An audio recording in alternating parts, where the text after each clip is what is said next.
자, 과연 왜 이럴까? 여기에서 제가 의문을 삼았던 겁니다. 네, 안녕하십니까. 충주 고구려 천문과학관 관장 별박사 이태영입니다.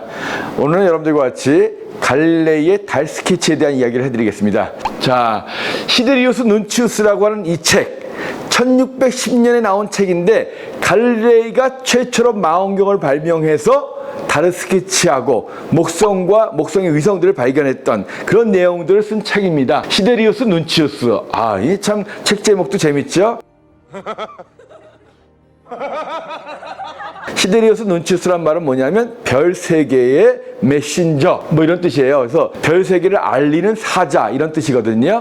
자, 여기에 보면 이런 달 스케치한 사진이 나옵니다. 이게 원본이거든요. 자, 달이 상현달일 때 하현달일 때 갈릴레이가 스케치했습니다. 이 스케치가 언제 했냐면 책은 1610년에 나왔지만 이 스케치를 한 것은 1609년 1월이에요. 1608년 네덜란드의 안경업자인 한스 리퍼쉐이, 발음도 어려운데요. 그 사람이 최초로 볼록 렌즈와 오목 렌즈를 이용해서 망원경을 만들었다. 이런 얘기 많이 들었을 거예요. 근데 그걸 특허 내러 갔더니만 이 사람 저 사람이 같이 특허를 내는 바람에 결국 특허가 인정되지 않았는데 그 이야기를 듣고 불과 2달 만에 갈릴레이가 똑같은 볼록 렌즈와 오목 렌즈를 이용해가지고 망원경을 만들어서 하늘을 본 거예요. 그러니까 사실 망원경을 만든 장본인은 갈릴레이가 아니지만 갈릴레이는 천문학자였기 때문에 이런 망원경이 만들었다는 이야기를 듣고 그걸 가지고 하늘의 별을 보고 달을 본 거예요. 아주 영광스럽게 최초로 천체 망원경을 만든 사람이 갈릴레이다. 정확히 얘기하면 망원경으로 천체를 본 사람이 갈릴레이죠. 1609년에 이런 달 스케치를 했습니다. 그런데 뭔가가 이상해요. 달의 중앙에 있어야 할 토끼의 귀가 위에 올라가 있는 거예요. 볼록한 부분에 해가 있다라고 제가 예전에 강의 때 말씀드렸어요. 달의 볼록한 쪽에 해가 있기 때문에 초승달서부터 상현달, 보름달로 가는 길에서 달의 정중앙에는 바로 토끼의 귀가 있습니다. 달의 볼록한 중앙에 토끼의 귀가 있지 않으면 그거는 정상적인 달이 아니에요.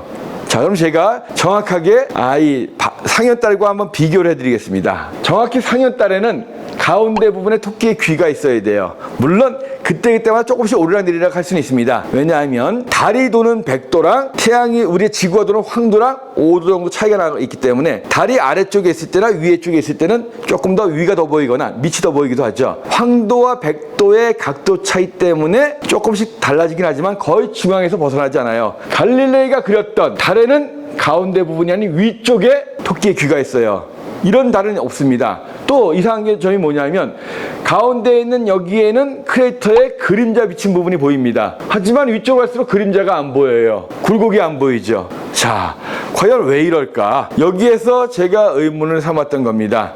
그래서 이제 그 당시에 실제로 정상적으로 갈릴레이가 1609년 1월 12일 날 달을 봤다라고 한다면 이런 달이 나왔어야 돼요. 이거는 이제 그 스텔라리움이라고 하는 프로그램상에서 본 건데, 그런데 이런 달이 아니라 아까 봤던 것처럼 이상한 달이 나왔던 거예요. 근데 여러분들이 알아야 될 건 뭐냐면 갈릴레이가 만든 망원경으로는 한 번에 달이 다 안 보여요. 자, 한 20배 정도 되는 배율이었는데, 자, 갈릴레이 달의 한 절반밖에 안 보입니다. 자, 여러분들 지구가 돌기 때문에 망원경으로 달을 보고 있으면 금방 달이 움직여요. 배율이 높은 한 20배 되는 망원경으로 달의 일부를 보고서 스케치를 하다 보니까 계속 달이 움직이는 거죠. 스케치를 다 못하는 거예요. 그래서 자, 매일같이 날씨가 맑은 것도 아니고 분명히 갈릴레이가 달 스케치를 시작했던 것은 제 추측으로는 자, 이런 모양의 달이 반달 모양이었던 1월 12일경이 아니었을까 생각이 됩니다. 하지만 점점 날이 지났어요. 그리고 나서 약 일주일 정도가 지났을 때 이제 보름달이 되는 거죠. 자, 보시면 알겠지만 달이 점점 움직이면서 보름달 때 월식이 일어난 거예요. 월식이 일어나면서 달의 윗부분이 가린 겁니다. 그래서 어떻게 되냐 하면 결국은 사진에서 보는 것처럼 이런 식으로 가리게 된 거예요. 그러면 어떻게 돼요?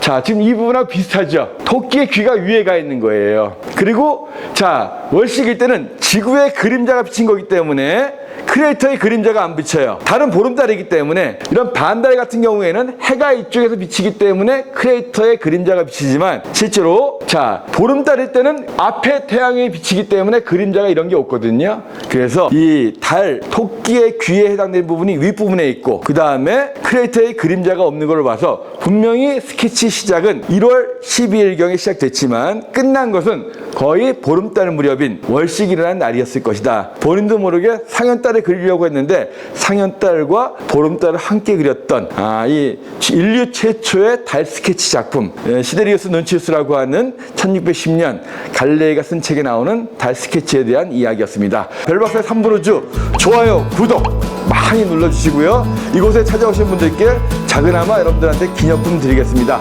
별박사와 함께 별 보고 싶으신 분들 충주 고구려 천문과학관을 오시고요. 별박사의 3분 우주도 함께 해주시기 바랍니다. 감사합니다.